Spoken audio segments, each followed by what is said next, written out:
My name is Robert Carter. I'm 61 years old, a retired high school football coach from Dayton, Ohio. And until 18 months ago, I would have told you my brother-in-law Thomas was the finest man I had ever known. I was wrong. It started at a backyard dinner, the kind of warm June evening that makes you forget anything bad exists in the world. String lights hung between the oak trees. My in-laws, Frank and Helen, had turned 85 and 88 respectively, and the whole family had gathered to celebrate. Extended family, old neighbors, cousins who drove in from 3 states away, and Thomas Mitchell, Helen's son, Susan's older brother, was the guest of honor. As always, he just returned from overseas. Another humanitarian mission. Another round of photographs showing grateful children, makeshift clinics, remote villages no one at the table had ever visited. Everyone was applauding before he even opened his mouth. That's how it always was with Thomas. The room bent toward him the moment he walked in. My wife, Susan, leaned toward me during the appetizers and whispered, "You're quiet tonight." I told her I was just tired. That wasn't entirely true. I'd been watching Thomas. Not suspiciously, I want to be clear about that. I wasn't looking for anything. But after 30 years working in government intelligence analysis, you develop a habit of reading people. You notice when someone's smile doesn't quite reach their eyes. When laughter comes half a second too fast. When a man being celebrated looks just beneath the surface like he's managing something. Thomas was managing something. I didn't know it yet. Then came the toast. Susan stood, raised her wine glass, and started talking about her brother with the kind of genuine love that only a lifetime of admiration can produce. The whole table watched her, and I watched the glass. I noticed something earlier that nobody else seemed to catch. Thomas had poured Susan's glass himself. Just hers. Not Frank's. Not Helen's. Not anyone else's. He'd walked around the table, picked up the bottle, and filled specifically her glass while the conversation flowed around him. Maybe it was nothing. Probably it was nothing.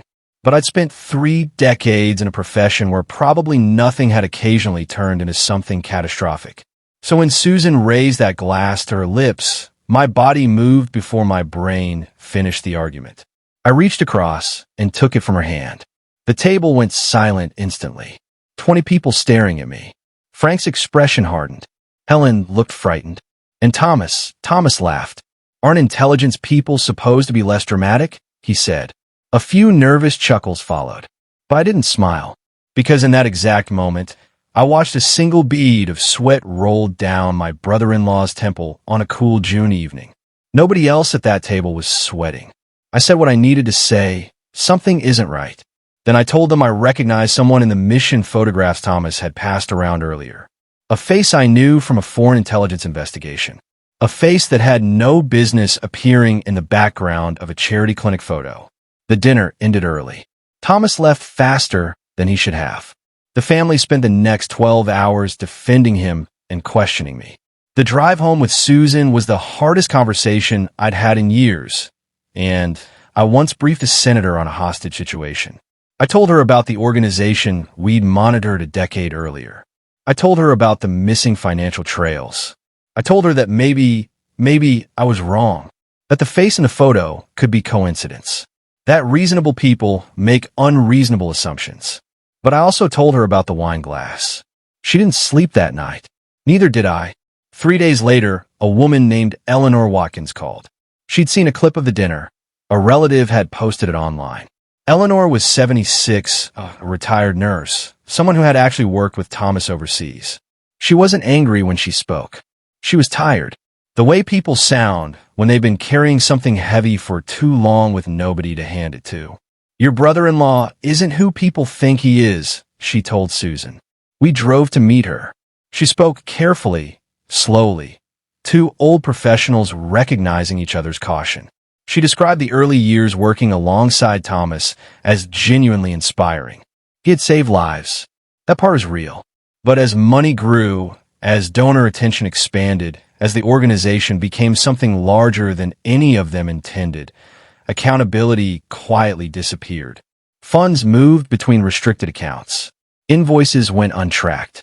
Questions were discouraged. Nobody stole for yachts or beach houses. The money mostly still funded medical work. But donors lost the right to decide where their own dollars went, and Thomas, who believed his judgment superior to any process, made those decisions for them.